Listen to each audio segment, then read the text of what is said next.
Phosphorescence and photoluminescence. We have been being witness of a very interesting phenomena on almost every artifact that come to us from Tula or Ojuelos. Using a UV lamp, we charge the material included on the piece, and you can see how energy is dissipated. This energy is known as phosphorescence and is present in very rare minerals. Why this material was used on this artifacts? Let's explain what is phosphorescence. After testing some of the items on our collection, we can tell you that beside the material used to carve, some of them looks like were added a byproduct to the carving process to enlighten them. How this happens? In nature, there are some special and rare materials that store light when exposed to its UV spectrum and re-emit it when they stop being exposed. This is because these materials are able to trap photons as particles and energy as wave. The light electromagnetic wave gets to the material, light photons are transferred to the material and give their energy to the electrons of the material. So the material electronic structure must be ready for this energy transfer, so the electrons move to a higher energy state around their nucleus. The difference between photoluminescent and phosphorescent materials is the time the electrons on the material stay at this higher energy state. In photoluminescent materials, the light emitting from the electrons at higher energy states lasts only few seconds. In phosphorescent materials, the electrons are trapped in this higher energy state for minutes or even hours. Ojuelos and all Tula's artifacts we have tested are photoluminescent. The light is emitted for less than a second. Few recently discovered artifacts from Tula have also phosphorescent materials.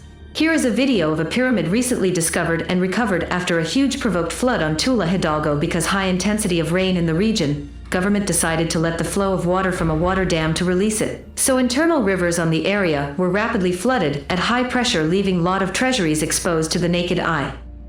So it looks like as more ancient as deeper where them higher technology have on its compounds. Every material interacts differently with energy and electrons. For an electron on any material to step up or down from one energy level to another, it has to gain or lose a specific amount of energy. Absorbing light is one way electrons gain energy. So these artifacts are indeed storing energy. That's why they were manufactured that way. But why? That will be another video, I believe. Why we have used a UV lamp. Visible light is a compound of a spectrum range. Between that ranges there are some, let's say, colors of light. As higher frequency of this light, higher energy there is. Electrons are excited to its next level of energy only if light photons pack its energy is exactly the energy needed.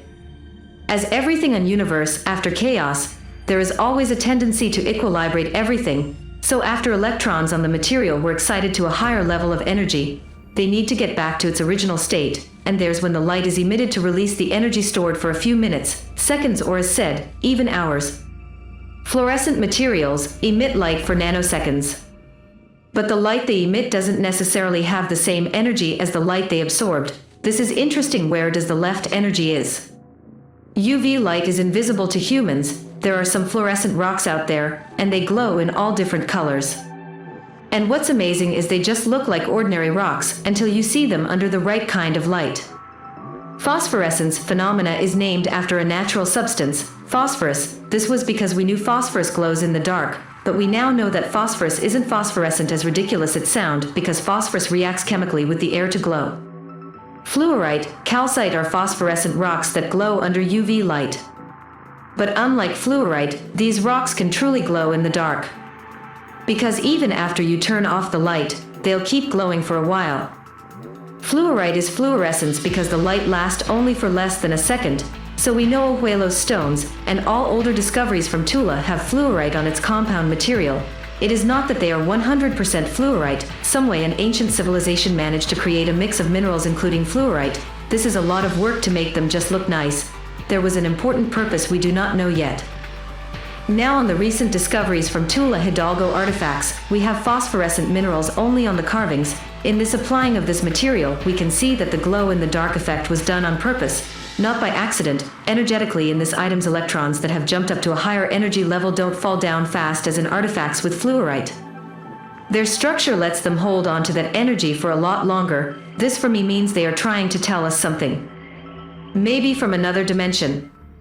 At a quantum level, this effect that lasts more time is more interesting than it appears. The energy transferred to the material put on the carvings gave enough energy to the electrons on it to go up to higher levels of energy. And to get back to its original state, the electron needs to change its spin rotation. This requires a lot of energy, or more time to be done. So this was perfectly calculated to give us the importance of this effect, and this stones, maybe there's an energy stored on this artifacts we do not understand yet. This is fascinating. As this transition on spin rotation on quantum levels of electrons and energy on the atoms is very rare, the time to this to be balanced is much more. This means that the time required for the material to be charged is more, so wait a little bit to see the effect.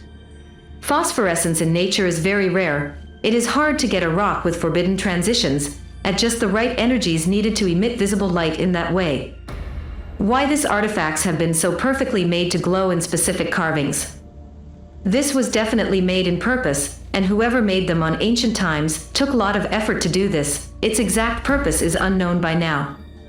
Many of these stones show this in ways that are not consistent to the geological understanding we have today.